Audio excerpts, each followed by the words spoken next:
What's going on, you guys? My name's Chandler, and today I'm going to talk about something that might seem scary at first, but hopefully after watching this video, you can see why a little piece of plastic like this can make such a huge difference in your future. So if you haven't already guessed it by the title of that intro, today we're going to be talking about credit cards. And yes, I know, isn't credit cards just the cause for all bad things to happen in your life, go millions of dollars into debt, and then next thing you know, you're going to be on the side of the road begging for money? Not exactly. As a young adult, I think it's very important that you're paying off your balance in total every month because it lowers your credit card utilization rate, which is good for your credit score, as well as it means you're not paying any extra money on interest every month that the bank tries to charge you for not paying back their money in full. Now that you know what a credit card is, the next question is when should you get one? And if you ask me, it should be as soon as you can. For me, it ended up being when I was about 17, and it wasn't on purpose. My mom made me an authorized user on a credit card so that I could go and buy something from somewhere, and it turned out it gave me my own credit card, and next thing you knew, I was gaining credit without even knowing it. Now, if you can't convince your parents to get you a credit card before you turn 18, as soon as you do turn 18, you have the ability to apply and get your own credit card. Now, you might be thinking, how do I get a credit card if I have no credit score? Well, there's a bunch of options you can take. You can either get a secured card, which is basically you put down a deposit and they use that as collateral against you in case you don't pay it back, which means it's a very easy to get accepted. So let's say you put down $200, you get a credit card with a $200 credit line, and so on and so forth.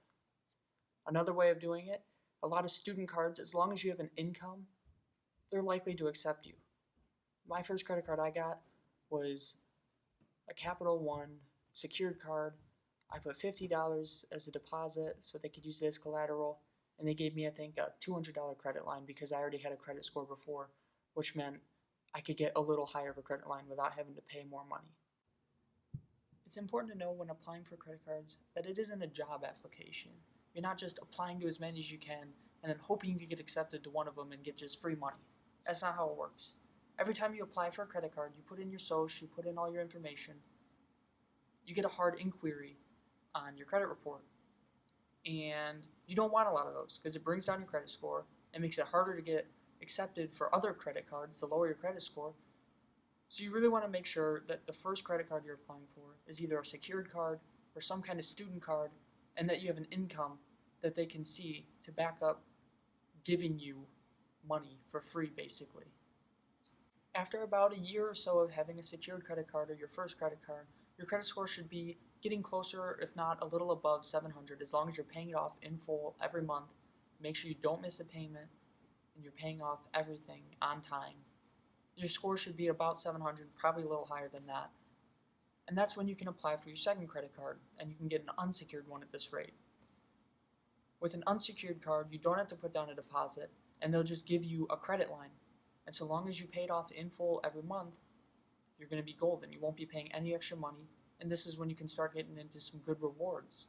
For example, you could get 2% cash back on all purchases, or 5% on rotating categories.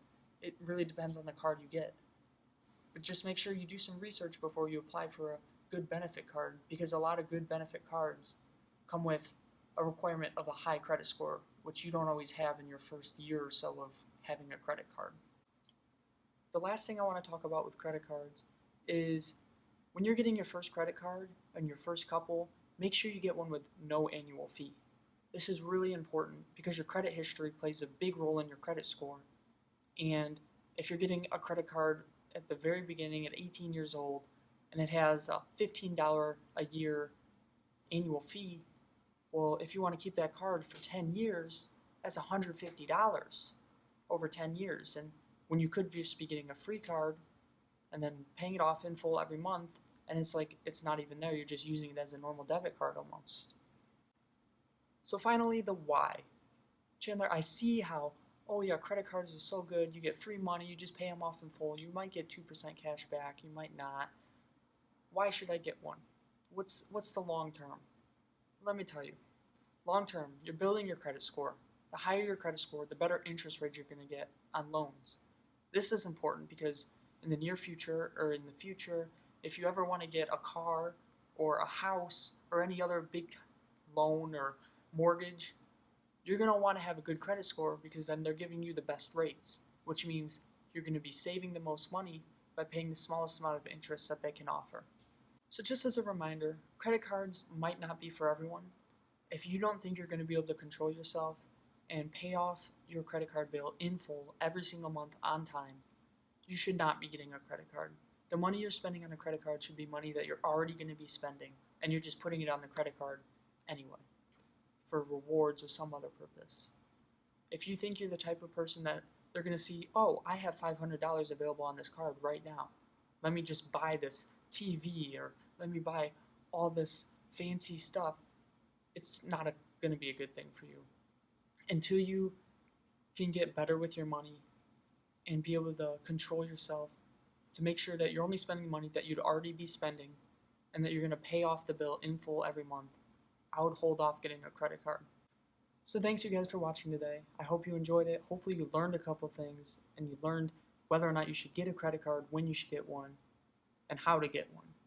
It's really a fairly easy process, and as long as you know what you're doing, it's not really that risky to do. Just make sure you're following what I told you in the video today, and you're only spending money that you know you're going to be spending anyway, and you're paying it off in full every month on time. So if you liked the video today, please sure to like, and if you want some more financial tips and updates on my financial life, be sure to subscribe, and I'll be teaching you everything I learn as I go through this journey with you. Thank you.